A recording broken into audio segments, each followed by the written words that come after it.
Olá, gente, eu sou o Cuca do canal Homens de Prata e hoje nós vamos receber um amigo meu primo, Paulo Mariano, advogado, mais conhecido como Paulinho, que eu não sei por que ele demorou tanto para chegar.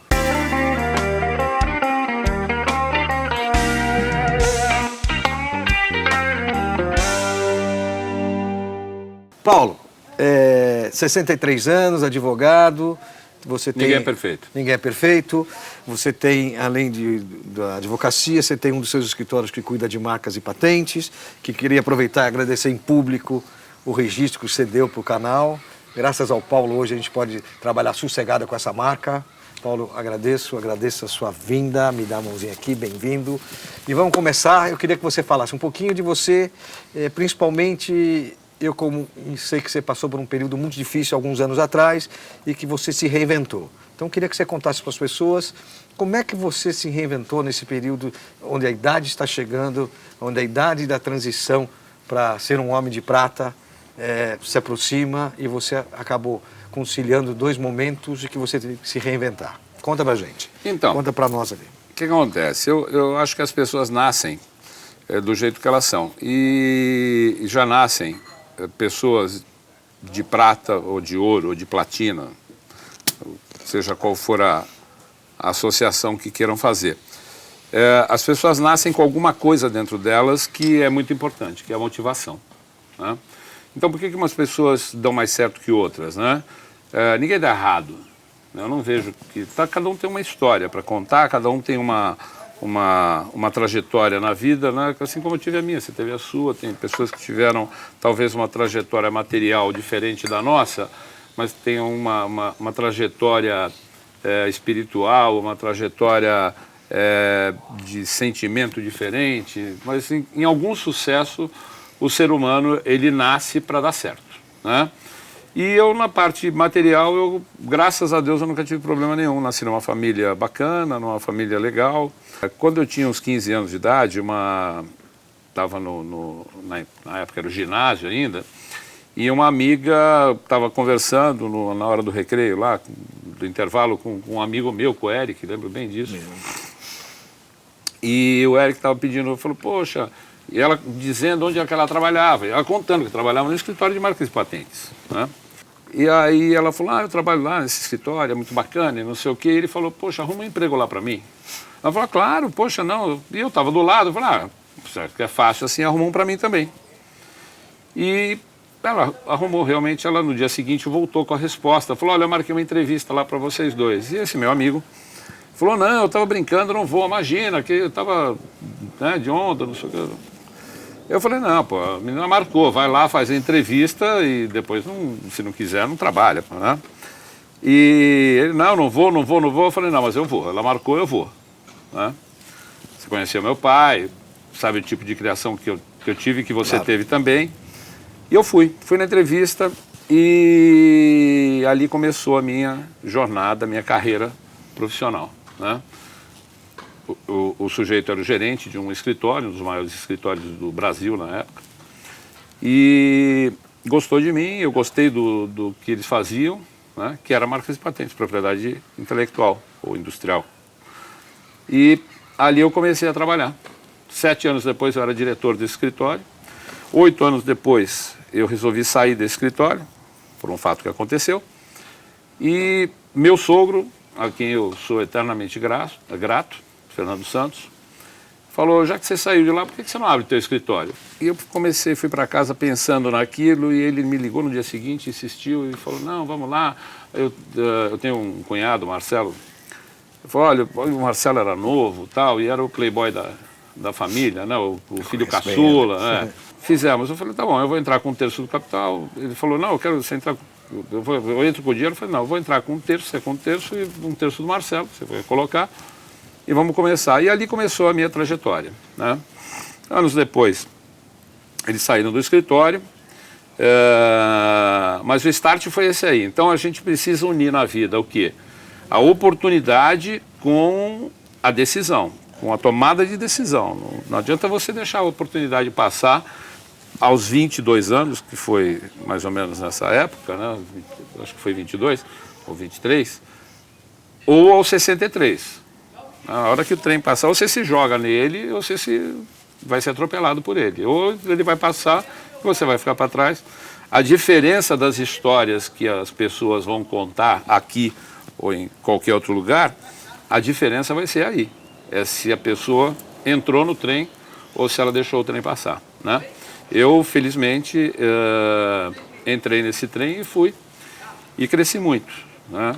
E trabalhei muito, acho que aí eu tive esses momentos todos. E lá na frente, passei por uma coisa que eu não tenho problema nenhum de falar publicamente. Eu tive uma infeliz surpresa de saber que eu tinha entregue os meus negócios em mãos erradas. Isso faz mais ou menos 9 anos, né? 10 anos. Foi dia 7 de julho de 2010. Nunca vou esquecer. Eu, quando soube que a minha realidade tinha mudado, porque essa foi a impressão que eu tive, você não pergunta quanto custa, você abre a garrafa e toma. Essa era a minha realidade naquele momento. E ela mudou, para eu precisar saber quanto custava aquilo que eu ia querer consumir. E pode parecer uma bobagem, uma futilidade, mas não é. Ainda mais nessa fase, né, da vida, onde você já está consolidado. Quando eu já estava com 52, 53 anos de idade. Quando você tem 20 e poucos anos, 30 anos, que foi mais ou menos quando aconteceu isso comigo, e acontece uma coisa dessa, você tira de letra. Você fala, ele não quer ser meu cliente, próximo da fila. E aí a fila anda, né? Agora, a tendência das pessoas é achar que quando você tem mais de 50 anos, ou quando você está com os cabelos platinados, você tem uma coisa que você não tinha lá atrás, que é a experiência, que é saber como lidar com a situação no momento que ela acontece. Vai falar para um jovem de 20... Né? A maturidade, exatamente. Tá? Se acontecesse comigo o que aconteceu nos meus 52, 53 anos, se fosse lá atrás, aos 22, 23, o que eu ia pensar? Eu ia falar assim, tudo bem, eu vou em frente? Não sei. Ou será que eu ia pensar em fazer uma bobagem?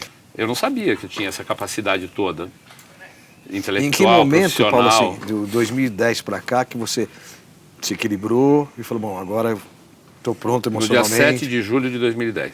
Começou, mas quando, dali para frente, quanto tempo levou para você chegar assim, puta, agora eu já estou pronto emocionalmente para recomeçar isso, avaliei tudo 7 de julho de 2010, no momento em que eu soube... no mesmo dia? No mesmo dia, às 14 horas, mais ou menos 14 horas, 14h30. Fazendo uma retrospectiva, lá atrás eu tinha toda a vida pela frente. Nesse momento eu não tinha toda a vida pela frente, eu tinha ainda muita vida pela frente e uma experiência, toda uma capacidade que eu não sabia que eu tinha, porque eu ainda não tinha lá atrás, com 22, 23 anos, eu não sabia, não tinha dado certo, eu não tinha feito nada. Eu tinha feito uma carreira bacana, né? Promissora, né? Eu até lembrei de uma coisa que aconteceu. Eu, quando ainda era funcionário, o diretor desse escritório, porque sou eternamente grato a eles também, mas eu estava entrando no shopping Eldorado, aqui em São Paulo, e eu estava com um carro muito legal, não sei se você vai lembrar dessa cena. Eu te encontrei eu entrando nesse shopping, perto tinha um banco, você estava indo nesse banco e eu também. Verdade. Você lembra disso aí? Verdade. Tá? Mas naquele momento, eu não sabia se dali uma semana eu ia poder fazer isso de novo, né? Ou como que eu faria para... As coisas foram acontecendo na minha vida de um jeito sempre positivo. Eu acho que existem várias religiões, eu não tenho preferência por uma ou por outra. A minha é essa. Eu fui criado nessa religião, cada um na tem Igreja a sua Católica. escolha, Cada um tem a sua escolha. Mas eu acho que existem várias maneiras de chegar a essa força superior, né, que eu acho que todo ser humano precisa, né? Claro. E como que ele chega? Através da fé, né? Ele chega através desse elo, desse caminho, dessa energia que a gente chama de fé. E naquele momento eu acho que eu não tinha a fé necessária, eu não tinha o entendimento necessário, a experiência necessária, a palavra que você usou, a maturidade necessária. Talvez eu não quisesse perder aquela conquista, mas eu não estava preocupado em ter que conseguir de novo. Aos 52, 53 anos, eu já tinha essa maturidade, eu já tinha, a fé continuou, o Paulo era o mesmo, talvez o físico do Paulo não fosse o mesmo, ele já tivesse desgastado pelos anos, mas naquele exato momento desse dia, eu falei, bom, o que eu vou fazer? Né? Falei, eu vou trabalhar e vou reconstruir aquilo que destruíram e que eu levei 30 anos para construir. E assim foi. Foi como se eu tivesse, aproveitando a questão do jogo de tênis. Você não vai sair daqui de novo para ir para lá, né, porra? Eu aproveitei e entrei numa nova partida. Você perdeu uma partida, não quer dizer que você vai perder as outras.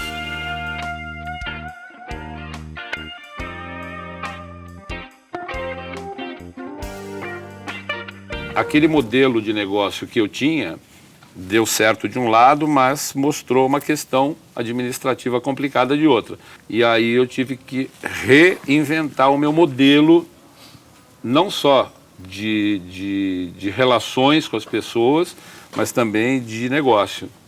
Então eu tinha um escritório, depois tive um outro escritório, mas era todo mundo ali trabalhando junto e tal. E eu dividi depois, procurei novos parceiros, novos sócios. E, na verdade, eu estava trazendo essas pessoas, né, ou me colocando à disposição dessas pessoas para fazer um plano dar certo. Por que você precisa ser o dono da coisa toda?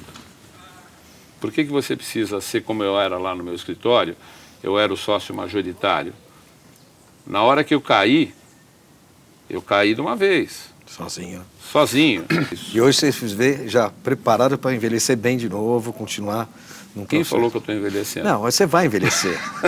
Falando nisso, já que Não. vamos falar de alguma coisa mais divertida, que está ótimo o papo, mas você me parece que anda na noite demais, não anda? Demais Suas não. filhas ando sabem, aquelas 4 meninas? Sabe, tem até uma história disso aí. Eu tenho 4 filhas, para quem não me conhece. 2 do primeiro casamento, 2 do segundo casamento. E isso nem faz tanto tempo, faz acho que uns 4 ou 5 anos, 4 talvez, eu encontrei um amigo, pai de uma amiga de uma das minhas filhas, amiga da Camila. E falei, Camila, encontrei o pai da sua amiga tal, e ela falou com essa amiga dela, falou, meu pai encontrou teu pai não sei aonde, num bar, era um bar, um restaurante, né? E a amiga dela falou, pelo amor de Deus, não, seu pai não. Camila falou, o que está acontecendo? Falou, não, seu pai não, pelo amor de Deus, Camila, eu adoro seu pai, mas seu pai não, pelo amor de Deus, fala para o seu pai não ficar amigo do meu pai. Eu falei, como que eu vou falar isso para ele? Tem algum problema? Ele falou, não, é que seu pai, ele vai para balada, ele vai para isso, seu pai não para, ele não sei o quê, ele vai arrastar meu pai para isso aí, e eu não queria, porque aí depois meu pai vai gostar e não vai voltar para minha mãe, e eu quero que eles voltem no casamento. Então, quer dizer... isso ele faz até hoje, menininho, assim, de 63 anos. Mas eu vou para balada porque eu gosto de música eletrônica. Quem me vê na balada lá, claro que não desse jeito, vestido de uma outra maneira, tá? Mas isso aí é uma outra coisa que eu acho que colabora para eu ter esse pique todo que eu tenho. Aí a força intelectual, não a intelectualidade da pessoa, não é se o cara, ele leu, né, naquele nosso tempo a Barça inteira, não é isso que eu estou falando. Se ele viajou o mundo inteiro, se o cara conhece tudo que está no Google, não é isso aí. É a força da tua construção como ser humano, né? Então, eu lembrei de um outro fato, assim, de um cara que tem evidência hoje, que eu vou, nem sei se ele vai gostar que eu vá falar dele, mas ele gravou em casa outro dia, né? O Alexandre Frota. Alexandre, em alguns momentos da vida dele, em 2 momentos exatamente, ele me procurou, estava num momento ruim, e, Paulo, não sei o quê, eu falei, Alexandre, vem aqui. Porque eu acho que quando você está passando por um momento difícil, a coisa mais difícil de você encontrar são os amigos, os verdadeiros. Porque amigo, quando você está estourando rolha de champanhe, é fácil você encontrar, né? O difícil é quando você só tem Guaraná para servir, ou água, né? Por que eu mencionei o Alexandre? Porque eu acho que o Alexandre é um cara que sabe se reinventar. Quantas vezes o Alexandre, ele teve que se reinventar? E ele já tomou vários tombos da vida e todas as vezes ele se levantou, todas as vezes ele se reergueu. E eu estava no momento em que ele dizia, você me perguntou, né, o que faz a gente se levantar? Eu acho que primeiro é a tua força espiritual. né? Você tem que acreditar em alguma coisa. Se você não é católico, você deve ter alguma outra religião, seja ela qual for, ou não tem religião nenhuma, você acredita numa força, né? Nem que seja em você mesmo. Você tem que acreditar e seguir essa força. A segunda coisa é você não ser uma pessoa... aí a gente começou a falar do Paulo Baladeiro. Não existe o Paulo Baladeiro. Existe o Paulo Baladeiro, o Paulo tenista, o Paulo que gosta de mar, o Paulo romântico, existe o Paulo que gosta de jogar tênis, existe... Paulo pai, o Paulo pai. Que é fantástico, né? A sua relação com as meninas. Exatamente. Por quê? Porque ela é solta, ela é livre. Eu gosto sabe? Tem momento, eu encontro momento para tudo. Eu acho que você não pode ser só uma coisa. Se você vai ser só uma coisa, né, não vai dar certo. No momento em que você passa a compartilhar mais as coisas, né, você tem um tempo para você poder fazer as coisas que você gosta, que não é necessariamente trabalhar, né? Você tem tempo para a família, você tem tempo para o seu esporte, para o teu hobby, né? Isso eu acho que você aprende só depois que você começa a ter uns fios de cabelo branco na cabeça, só depois do tempo que você aprende. E agora você está se preparando financeiramente para ter um pouco mais de tranquilidade? Zero. Não. Não, sabe por quê? Falar, então eu tenho pouco tempo, ou tenho X de tempo, então eu vou tocar aqui o botão da letra F e vou, porque isso é besteira, isso é uma grande besteira que você faz. Tá? Aí eu vou fazer muita coisa, porque, não, eu acho que você tem que ter esse equilíbrio, né? Desde lá de trás. Mas eu não sei, eu fico na dúvida, eu acho que tudo faz parte do momento da vida, de um aprendizado. Por isso que... Mas você está feliz? O importante é isso. Aí você chegou no ponto. Feliz. Aí você chegou no ponto. Envelhecer bem e feliz. Eu acho que lá atrás eu não era assim tão feliz quanto eu sou hoje. Acredito. Tá? Por quê? Porque era trabalhar, conseguir, conquistar, ter... Mas é muito da nossa geração, né, que tem aquelas responsabilidades, aquela obrigação de vencer pelo contexto que vive, pela família que vive. Então, isso é uma coisa dessa época atual, né? Eu hoje acho que entrei na época do ser. O ser feliz é uma das coisas que eu... Que eu priorizo. Aliás, com certeza eu priorizo. Quando eu acordo de manhã, eu não penso assim que... eu tenho que, né? Eu procuro organizar o meu dia de acordo com as coisas que eu posso fazer, né? E aí eu tento colocar numa ordem que me permita ser alguma coisa que eu desejo. Legal. Que é feliz, saudável. Não adianta você fazer só o que você gosta, mas também você não cuidar da sua saúde, do seu corpo. Você vai ter um problema ali na frente, você vai escorregar, vai cair, vai quebrar a tua perna em 38 pedaços, e aí para consertar você vai gastar todo aquele dinheiro que você... né, ou vai gastar, às vezes o plano de saúde pagou, mas você vai ficar lá numa cama, não vai poder esquiar, não vai poder jogar tênis. Essa questão do acumular, do espiritual, etc., precisa... Eu não tinha essa noção como eu tenho hoje. Eu só tenho essa noção hoje porque eu vivi uma série de momentos. Então, se eu pudesse deixar aqui uma mensagem, né, para quem está começando a vida agora, tem 20 anos, tem 15, se eu estivesse falando com as minhas filhas aqui, tá? Eu tenho 2 filhas que já são mãe, já têm suas famílias, e eu tenho 2 filhas que são adolescentes. Então, se eu estivesse falando para elas, eu estaria falando a mesma coisa. Então, fala agora para o Homens de Prata, aqui, para a nossa geração, a geração de valor. Paulo, fala ali então, para aquela câmera, um recado assim. Olha, para esse pessoal. A palavra é equilíbrio, né? O equilíbrio é o que você tem que buscar em tudo que você faz na tua vida. Nem muito louco, nem pouco louco. Nem muito acelerado, nem pouco acelerado. Nem muito afoito, nem devagar demais, né? Nem acelerar muito, porque eu vou, porque eu... Não. Mantenha o foco no que você quer. Mantenha a tua força interior, o teu desejo sempre, né, essa fogueira com uma lenha bem forte, né? mas tem equilíbrio. Porque se você acelera muito no trabalho, você vai perder na família. Se você der só atenção para a família, você vai perder no trabalho. Se você der essa atenção só para essas duas coisas, a tua saúde vai acabar se prejudicando, porque num momento você vai estar estressado com essa situação. Então você precisa ir buscando e vendo tudo o que você quer fazer, tudo o que você tem que fazer e tentar fazer uma grande harmonia, né? Tentar fazer uma... como se fosse se você estivesse cozinhando. Eu gosto de cozinhar, outra coisa que eu gosto de fazer. Então, não adianta colocar muita pimenta, as pessoas não vão gostar, por mais que você goste de pimenta. E uma coisa que eu aprendi com a vida, a duras penas, não tem verdade que resista a uma pequena mentira. Eu tenho um problema muito sério com isso. Aprendi a ter. Eu lá atrás achava, mentirinha. Né? Você não pode mentir para ninguém, isso é básico. Meu pai sempre falava, olha, não tem nada que você faça no mundo que, às vezes pode até demorar para saberem.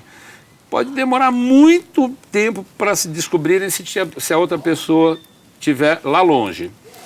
Mas o dia que descobrir, a tua credibilidade não volta nunca mais. Né? Então, a verdade ela precisa estar presente em cada momento da sua vida. Eu vou acrescentar uma coisa nisso que meu pai dizia. A verdade ela precisa começar dentro de você para com você mesmo. Não adianta você se enganar. Você achar que está feliz, você achar que está satisfeito, você achar que as coisas são legais. Não. Você precisa... não é legal, mas eu tenho que fazer porque alguém da minha família... Tá, tudo bem, eu entendo essa... Agora, você não vai fazer só as coisas que as outras pessoas acham legais. Bom, é diferente do teu negócio. Você não vai... É claro que você tem que fazer aquilo que o teu cliente acha que é bom para ele, né? Mas você tem que colocar a tua assinatura naquilo que você está fazendo, né? É a mesma coisa. Eu, como advogado, já teve essa situação várias vezes. Tem momentos que eu preciso chegar para o cliente, que o amigo, que o primo, que o tio, que o padrasto, que a mãe, que o advogado... Fala o seguinte, opiniões são bem-vindas, sugestões também, mas o trabalho é meu. Legal, Paulo. Gostou? Vamos fazer um brinde? Vamos. Aproveitar que trouxeram exclusivamente para você, Tônica Obrigado. Prata. Prata. Um brinde. Agradeço aqui o Paulo Mariano, meu primo Paulinho, de coração, os minutos que ele deu com a gente, que ele dedicou a falar com os homens de prata e que cada vez mais a gente tenha referências como a dele para dividir com todo mundo. Paulo. Obrigado pelo convite. Quero voltar. Tem outras histórias mais legais para contar, gente. Muito obrigado pela paciência. Um grande abraço para todos. Obrigado. Gente, vamos finalizando por aqui. Estive com Paulo Mariano. Eu queria desejar um final de programa muito gostoso para vocês. Homens de Prata, uma geração de valor.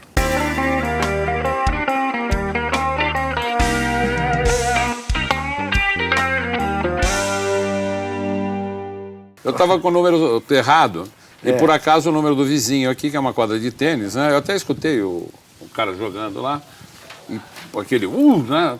Falei, pô, tô jogando tênis, aí deve ter uma quadra, né?